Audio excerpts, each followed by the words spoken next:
Salut à tous, c'est Kenov, on se retrouve aujourd'hui pour la présentation des alliances de couleurs dans Magic, ainsi que la présentation des guildes de Ravnica qui représentent ces alliances. On découvre tout cela juste après le générique.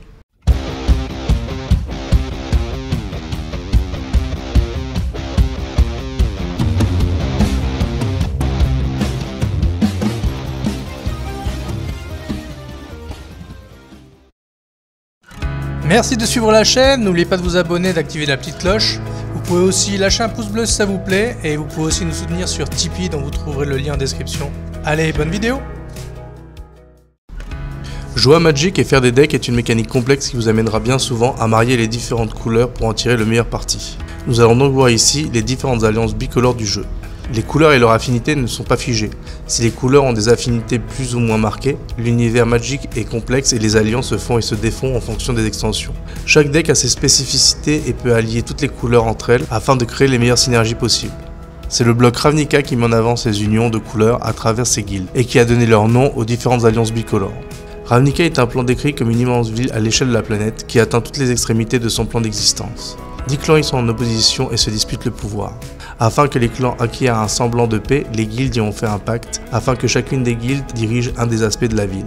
Voyons maintenant les différentes guildes animées par les alliances bicolores. Tout d'abord, commençons par la maison d'Ymir. L'alliance des couleurs bleu et noir est représentée par la maison d'Ymir. La soif de connaissance du bleu à travers la volonté ambitieuse du noir pour le pouvoir. Le bleu valorise la connaissance, le noir le pouvoir. Les deux couleurs ont donc un intérêt pour le secret. La maison d'Ymir n'existe qu'hypothétiquement, beaucoup pensant qu'elle a cessé toute activité il y a bien longtemps. C'est une guilde officieuse et secrète constituée d'un vaste réseau d'espions et d'assassins. La guilde dispose d'agents dormants disséminés à travers tout Ravnica. Ses armes sont la dissimulation et le secret, armes qu'elle utilise aussi bien sur ses ennemis que sur elle-même. D'Ymir est la guilde qui va effectuer les tâches que les autres ne veulent pas faire. Ses membres lèvent rarement la tête, mais les agents de D'Ymir poursuivent toujours leurs opérations, agissant en secret en tant qu'espions et trafiquant dans les ruelles de Ravnica. D'Ymir se nourrit de connaissances, sachant ce qui va arriver dans votre deck et sachant ce que votre adversaire va jouer. La guilde est aujourd'hui dirigée par Lazav, un mage change-forme qui utilise la dissémination et ses capacités de change-forme pour infiltrer les autres guildes. Le hall de la guilde est Montaubrune, un site camouflé par des runes d'oubli se trouvant au plus profond de Ravnica. La maison d'Ymir possède la capacité de mots-clés surveillés. Cet effet vous permettra de regarder les cartes au-dessus de votre bibliothèque et de choisir de la laisser ou de la mettre dans votre cimetière. Elle dispose aussi des atouts transmutation permettant de se défausser d'une carte en payant un coût de transmutation pour aller chercher une carte ayant le même coût converti de mana dans sa bibliothèque. Les tribalités notables sont les gredins, les spectres et les horreurs. La couleur s'orientera sur une mécanique de contrôle du deck et de la main de l'adversaire, par la meule ou la discard. Avec ces connaissances, les joueurs d'Ymir paralyseront la capacité de l'adversaire à jouer des cartes par surprise et contourneront les menaces adverses grâce à leurs propres menaces. L'alliance des couleurs blanc et bleu est représentée par le Sénat d'Azorus. Parfois nommé le Haut Tribunal, le Sénat d'Azorus est en charge de la rédaction des lois de Ravnica. Même si celles-ci ne sont que peu respectées par les autres guildes, ces agents sont une passerelle entre le citoyen de l'état-cité de Ravnica et les lois du Sénat. Le Sénat d'Azorus est dirigé par le Sphinge Hesperia, qui accepta cette mission pour donner de l'ordre dans le chaos de Ravnica. Pour cela, il est accompagné de 3 arbitres, la colonne de Gélène pour la rédaction des textes de loi, la colonne de Liv pour le respect des lois, et la colonne de Sova pour réaliser les jugements. Après la destruction de l'ancien hall par la Légion Boros, le Prav a été reconstruit dans le hall de la guilde du Sénat d'Azorus, et propose aujourd'hui les bâtiments les plus hauts de tout Ravnica. L'Adénum est l'un des mots-clés affiliés au Sénat Azorus. Il s'agit d'un effet supplémentaire lorsque les sorts sont lancés durant les phases principales. La guilde détient aussi le mot-clé détenir. Jusqu'au prochain tour du contrôleur d'un sort ou d'une créature qui détient, le permanent ciblé ne peut pas attaquer ou bloquer et utiliser des capacités. On pourra noter pour cette guilde le Tribal Advisor, et la mécanique s'orientera surtout sur les stases, les locks et les blocages de deck. C'est une couleur très appréciée par les joueurs Stax. Le Sénat d'Orzhov, l'alliance des couleurs blanc et noir, est représentée par la guilde Orzhov. Pouvoir et ambition sont les maîtres mots du syndicat Orzhov. Le but des membres de la guilde est d'améliorer leur vie au détriment des autres. Chaque membre évolue au sein de la guilde en fonction de sa dévotion et de son opportunisme. Le syndicat Orzhov est en charge des affaires religieuses et regroupe en son sein clercs, banquiers et autres négociants. La guilde est autrefois dirigée par le conseil fantôme nommé Lobzeda, mais celui-ci corrompu fut abattu par Kaya sous les ordres du nouveau maître de guilde, Tessa Karlov. Le hall de la guilde est l'opulente cathédrale d'Orzhova. Chaque être qui rentre dans ce lieu ressent son insignifiance par rapport à la puissance des membres du conseil. La capacité mot-clé du syndicat d'Orzhov est l'Afterlife. Cette mécanique se déclenche à la mort de votre créature et lui permet de créer autant de jetons à un créature blanche esprit qu'indiqué sur sa capacité. L'autre mot rattaché à Orzhov est la hantise. Quand un permanent avec la hantise est mis dans un cimetière, il hante une créature qui devient hantée. Lorsque cette créature mourra, la hantise se déclenchera à nouveau. Le tribal cléric est notable au sein de la guilde et les jeux noir-blanc s'orienteront souvent sur des mécaniques aristocrates ou vol de vie. L'alliance des couleurs rouge-bleu est attribuée à la guilde Isé. L'amour du rouge pour le chaos combiné à la soif de connaissance du bleu mène à des découvertes explosives. La Ligue Isé regroupe des ingénieurs de Ravnica. C'est elle qui est chargée de concevoir et de maintenir l'état des infrastructures de la cité. Les ingénieurs Isé vouent leur savoir et leur compréhension à la maîtrise des forces de l'univers. C'est le savoir et la technologie qui font avancer la Ligue. La Ligue est axée sur l'expérimentation, combinant le pouvoir de la magie et du mana avec de l'électricité pour créer des sources d'énergie. Le maître de la guilde est le puissant dragon Niv-Mizzet, dont les motivations restent inconnues. En son absence, c'est Ralzaket qui s'occupe de gérer les affaires de la guilde Isé. Le hall de la guilde est la tour géante de Nivix qui abrite en son sommet le laboratoire personnel de Niv-Mizzet. La capacité spéciale d'Izzet est le Jumpstart. Vous pouvez relancer un sort depuis votre cimetière en vous défaussant d'une carte. La guilde dispose aussi de l'habilité duplication qui vous permet de copier un sort plusieurs fois en payant le coût de duplication plusieurs fois au moment où il est lancé.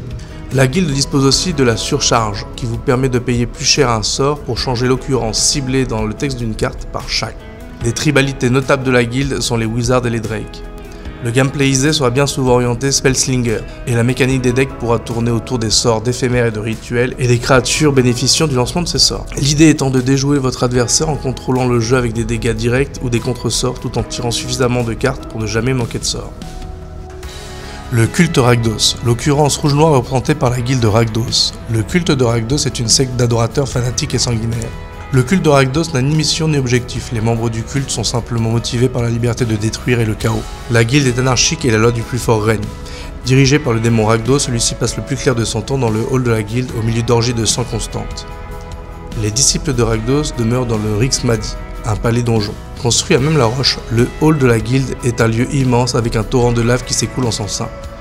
La capacité mot-clé spectacle fait partie du culte Rakdos. Vous pouvez payer moins cher pour lancer un sort ou profiter d'un meilleur effet si l'un de vos adversaires a subi des dégâts ce tour-ci. La guilde Rakdos dispose aussi de l'acharnement qui augmente la force, l'endurance ou certaines capacités des créatures lorsque vous n'avez pas de carte en main. La troisième habilité liée à Rakdos est l'emportement. Vous pouvez faire qu'une créature arrive sur le champ de bataille avec un marqueur +1/+1 sur elle, mais elle ne peut alors plus bloquer. On remarquera les tribalités diables au sein de la guilde Rakdos. Et les mécaniques de cette alliance seront souvent orientées sur la destruction, les dégâts directs et la discard. L'occurrence noir-vert est représentée par la guilde Golgari. L'étreinte ambitieuse du noir envers la mort et les tendances naturelles du vert envers la vie ont créé l'essaim Golgari. L'essaim Golgari accepte la mort et s'en sert comme moyen de décupler sa puissance disposant d'une ressource sans fin. Au sein du monde souterrain, l'essaim est en charge d'une grande partie de la production de nourriture ainsi que du traitement des déchets et est régi par la pègre. L'essaim Golgari est la guilde qui a subi le plus de changements à sa fonction suprême, le meurtre et la trahison étant chose commune. Après avoir été dirigé successivement par les Sœurs de la Mort-Pierre, Savra la Reine des Golgari et Jarad Seigneur Lich, c'est aujourd'hui Vraskalina Parent qui dirige la guilde. L'essaim Golgari, dont le siège se trouve dans les profondeurs de la cité, s'occupe principalement de nécromancie. Korosda, le repère de la guilde, est un labyrinthe souterrain qui entoure Zvoktos, une cathédrale en ruine, le lieu étant gardé par une armée de morts vivants. L'essaim croît lentement, attendant son heure pour prendre le pouvoir. Le mot capacité autour de l'essaim Golgari est Undergrowth. Il permet de mettre en place des effets sur vos créatures en fonction du nombre de créatures qui se trouvent dans votre cimetière. La guilde dispose aussi de l'atout Dragage, qui permet de renvoyer une carte en main depuis le cimetière à la place de piocher une carte, et ce en mettant un certain nombre de cartes dessus de sa bibliothèque dans son cimetière. Enfin, la guilde Golgari dispose de la récupération, qui permet d'exiler une carte de créature depuis votre cimetière pour mettre un nombre de marqueurs +1/+1 égal à sa force sur une autre créature en jeu. On remarquera au sein de la guilde les tribalités elfes, zombies, araignées et autres gorgones. Les mécaniques soutenues par la guilde seront axées autour de la réanimation, des jeux autour du cimetière, du sacrifice et des marqueurs +1/+1. Les clans Gruul. Le clan Gruul représente la sauvagerie et l'alliance rouge-verte. Les clans Gruul comptent dans leur rang les habitants les plus sauvages de Ravnica, des tribus en lutte perpétuelle les unes contre les autres. Liberté et anarchie sont les seules choses qui prônent dans le clan, aussi bien entre eux qu'avec les autres guildes. Les clans Gruul sont les gardiens des traditions tribales. Sans chef clairement établi capable de réunir tous les clans, le géant Borborygmos, l'un des plus puissants chefs, a pris la place à la tête de la guilde, car il est le plus grand et le plus fort de tous les membres. Skarg est le seul lieu de réunion où les clans convergent. On ne peut pas parler de hall de la guilde et aucune trêve n'est assurée dans ce lieu, mais c'est pourtant le seul endroit qui permet un semblant de rassemblement pacifique aux membres du clan. La capacité spécifique du clan Gruul est émeute, ou riot. Il s'agit d'une capacité permettant de choisir entre la célérité ou un marqueur +1 lorsqu'une créature arrive sur le champ de bataille. Autre capacité rattachée à la guilde Gruul est la soif de sang. Une créature avec la soif de sang arrivera sur le champ de bataille avec des marqueurs +1 si des blessures ont été infligées à des adversaires le tour où elle arrive sur le champ de bataille. Les tribalités berserker et shaman seront présentées au sein du clan, et les mécaniques de buff appuyées par la célérité et la destruction de terrain seront appréciées et soutenues par la guilde. La Légion Boros représentant l'alliance rouge-blanc est la main armée de Ravnica. Boros est responsable de l'armée de Ravnica pour combattre les envahisseurs et maintenir la paix au sein des murs de la cité. La Légion Boros constitue les forces de l'ordre de Ravnica, à la fois police et armée au sein de la cité. Elle forme une puissante légion. Toute la légion est vouée à ce concept et élimine tous ceux qui enfreignent la loi, mais aussi ceux qui empêchent de la faire appliquer. Après la déchéance de plume, c'est l'archange Aurelia qui prit la tête de la Légion de Boros en tant que maître de la guilde. C'est une chef de guilde qui s'implique et qui s'est imposé ses idéaux pour développer la Légion. Le hall de la guilde est Solcastel, une forteresse imprenable au cœur de Ravnica. La Légion dispose de la mécanique de jeu Mentor, qui se déclenche lorsque la créature attaque et fait gagner un marqueur +1 à une autre créature de force inférieure. La guilde de Boros dispose aussi de l'Irradiance, qui affecte une cible ainsi que tous les permanents qui partagent une couleur avec elle. Soldats, minotaures et géants sont les races emblématiques de Boros. La mécanique de la Légion est principalement basée sur une attaque rapide et puissante soutenue par des équipements. Le gameplay consiste à trouver des créatures agressives avec beaucoup de puissance et de célérité et de brûler des sorts pour éliminer les bloqueurs afin d'infliger de lourds dégâts. Selesnya. L'alliance vert-blanc est représentée par le conclave de Selesnya. Le conclave prétend être dans des idées de paix et d'unité, mais défend sa vision avec vigueur aidé de ses troupes nombreuses. Loin des problèmes de Ravnica, le conclave est la voix de la nature. Les membres de la guilde se considèrent comme un être unique, étant chacun la voix de Selesnya. Vie, ordre et harmonie sont les trois valeurs du conclave de Selesnya. La guilde est dirigée par Trostani, une dryade à 3 têtes qui diffuse la volonté de Selesnya. Le conclave trouve son hall de guilde à Vitu-Ghazi, un arbre gigantesque symbole de perfection et de nature, où se regroupent les nombreuses créatures suivant la voie de Selesnya. La capacité mot-clé du conclave est la convocation. La guilde prône l'entité unique et peut ainsi utiliser ses créatures pour les engager afin de payer le coût de mana des cartes avec la convocation. L'Alliance dispose aussi de la capacité peuplée, qui vous permet de faire une copie de l'un de vos jetons créatures. Chat, centaure, loxodon et dryade répondront la parole de la divinité de la nature. La mécanique de la guilde se tournera généralement sur la création de jetons et de gains de vie, Selesnya étant la combinaison des couleurs classiques Go Wide, créant une multitude de jetons créatures afin de gagner la partie en livrant une énorme attaque de masse. La dernière guilde est le cartel Simic. L'occurrence bleu-vert est représentée par la guilde Simic. Le cartel de Simic regroupe les biologistes et les savants de la cité. Elle lutte contre l'urbanisme et la surpopulation de la cité. La guilde défend l'étendue sauvage restante face à l'agression constante de la civilisation de Ravnica. Il tente de conserver le territoire originel de Ravnica, mais cette mission étant impossible face à l'agrandissement perpétuel de la cité. La guilde décida alors d'aider les organismes naturels à s'adapter et à muter pour survivre et arriver à se défendre seuls. Ils sont l'âme de ce qui était Ravnica avant son développement. Les membres de Simic suivent la première oratrice Zegana, une ondine qui prétend être la voix du grand ordinatoire, un conseil des premières oratrices que personne n'a jamais vu. Le hall de la guilde est Zamek, une salle immense qui se situe à la surface de Zanoth, leur forteresse engloutie. Zamek permet au cartel de Simic de tenir audience avec ses invités et autres personnes qui souhaiteraient rencontrer Zegana. La capacité mot-clé du cartel Simic est l'adaptation, qui permet de mettre des marqueurs +1 ou de créer des effets sur vos créatures en payant le coût d'adaptation. La guilde de Simic dispose aussi de la greffe. Les permanents avec la greffe arrivent sur le champ de bataille avec des marqueurs +1 qu'ils pourront déplacer vers une autre créature qui arrivera plus tard sur le champ de bataille.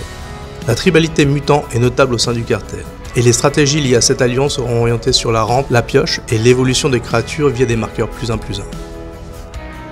Les tricolorités ont commencé à être définies et nommées via les blocs Alara et Tarkir, les decks 3 couleurs obtenant ainsi un nom et chacun d'entre eux disposant de styles et de jeux spécifiques. Sans nous attarder sur ces clans, voici leurs noms. Le bloc Alara a mis en avant les clans Bent, blanc, vert, bleu, Esper, bleu, blanc, noir, Grixis, noir, bleu, rouge, Jund, rouge, noir, vert, et Naya, vert, rouge, blanc. Les clans de Tarkir sont Asban, blanc, noir, vert, Jeskai, bleu, rouge, blanc, Sultai, noir, vert, bleu, Mardu, rouge, blanc, noir, et Temur, vert, bleu, rouge. Voilà pour la présentation des occurrences de couleurs. J'espère que j'ai pu vous apprendre à mieux appréhender le choix des alliances et des couleurs dans Magic. N'hésitez pas à me mettre en commentaire quelle est votre couleur ou guilde préférée. Merci d'avoir suivi cette vidéo. N'oubliez pas de vous abonner si ça vous a plu et de partager vos avis dans les coms. Allez, à la prochaine. Next!